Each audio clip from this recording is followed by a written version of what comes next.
Hello everyone and welcome to my guide on the Giants Foundry. In order to access the Giants Foundry, you do need to complete the quest Sleeping Giants.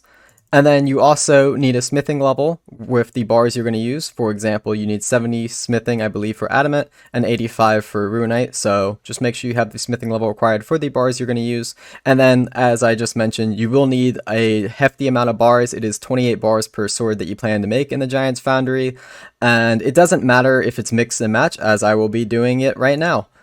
So, to start, once you complete the quest, you want to fill the crucible with a mixture of bars, or you can throw actual items in. If you're curious, the items are -1 bars that it takes to make, so you couldn't throw daggers in, but plate bodies, as it takes 5 bars to make, you can throw in, and it'll actually count as 4 runite bars.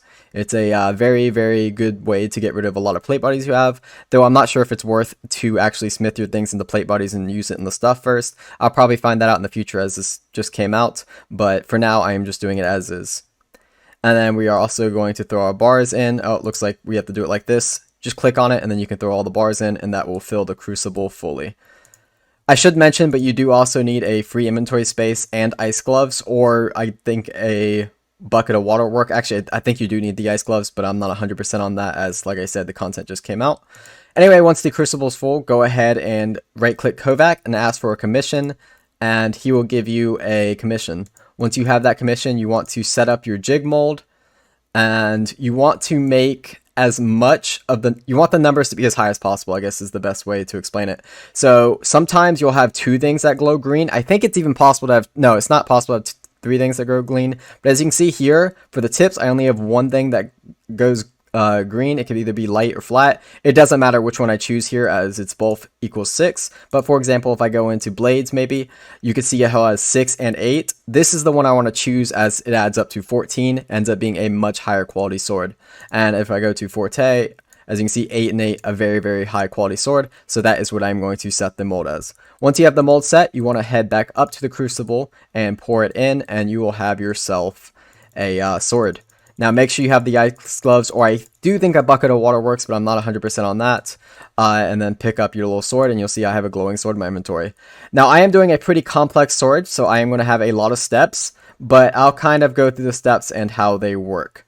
Now as you can see, there's little blank spaces. I need to make sure that it's not in the blank space, and I need to make sure that it is in the area that I need it to be. And if you're curious of the area that it needs to be in, as you can see, red matches red. So for hammering, which is the trip hammer right here, I need to make sure that I hammer when it's red. But while I'm hammering, my temperature is going to go down quite fast. So I'll explain what happens when we get there. Okay, we're at the lower end of my temperature, so I'm going to throw it into the lava pool, which is right next to the hammer, just to get the temperature up a little bit. I don't need it to get all the way full because I'm almost finished with hammering. So we're going to go through here and let it finish. Once it's finished, we need to move on to the next step, which I believe is the polisher. So for polishing, as you can see, it needs to be in the green. So we go back up to the cool platform, and we are going to get this into the green, and then we can start polishing the wheel. If you watched up to this point fully, I'm pretty sure you kind of understand the gist of what you need to be doing at this point, but at the same time, it is very important that you do it as I'm kind of explaining it, because if you mess up, you will lose quality, which is the top bar of your sword.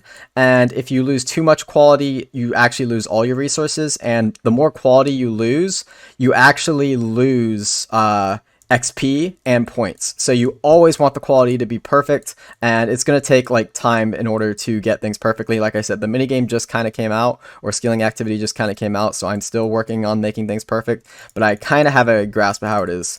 As you can see, the polishing wheel makes it cooler, so I went back to the heating pool just to get it to the top of the green.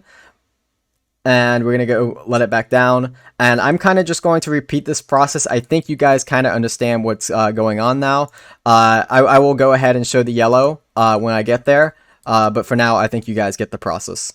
Now, one thing I did just figure out is if you want to heat it up really fast, or you want to cool it down really fast, if you right click, there's also a dunk option. As you can see, it goes up really fast, and it's the same for waterfall. You can also quench, and it'll go down really fast. So I've still not made it all the way to yellow, but I do want to show something off here. What if I've accidentally dunked it in for too long? Am I like messed up? No, you just go to the waterfall, and you can cool it down right after you dunk it. You don't have to like do an activity in between. I just wanted to mention that, as I feel like some people may think that you have to do an activity in between. So I've gotten to the yellow portion, which I believe is the grindstone. So I am going to get it to the middle, and I believe the grindstone heats it up. We'll see here in a second. Yes, the grindstone heats it up, so once it gets a little too hot, I do need to head back to the waterfall and quench it, and it's the same process. Again, if you've been watching the video up to this point, you probably get the gist of it, but it gets pretty difficult, as this is one of the more difficult patterns, as it is rune and mithril combined, but it's not too bad. As you can see here, I haven't lost any of the quality of the sword. And if we finish up here, we have successfully finished the sword, and as you can see, we got it with perfectly quality as well. So if I go and hand in my commission, we are going to get a decent amount of smithing XP, about 10k smithing XP. I think that's pretty decent. I used 4 runite bars and 24 mithril, if someone wants to calculate how good it was. It took me 7 minutes 44 seconds, it looks like, which is relatively fast, I think, for that quality of sword. And it looks like I get some type of shop. So if I shop, I actually got 108 reputation. That seems like a lot. So that took 7 minutes and 44 seconds, as you saw, and I got the reputation, and here's the price of everything that you need. I think it's pretty fast to get everything you need for this. I'm very impressed. So that is the Giants Foundry. If this video is helpful, feel free to like, and I will also be making a video on all the rewards in the Giants Foundry, and I'll possibly be making a more updated video showing the more efficient ways of doing it. However, I will say the best thing I can mention for efficiency is to make some sort of alloy, maybe throw multiple bars, more than 2 in. I'm still trying to learn the whole process, but that is kind of what I got as a gist. Hope you guys enjoyed, and I'll see you guys in another video very soon.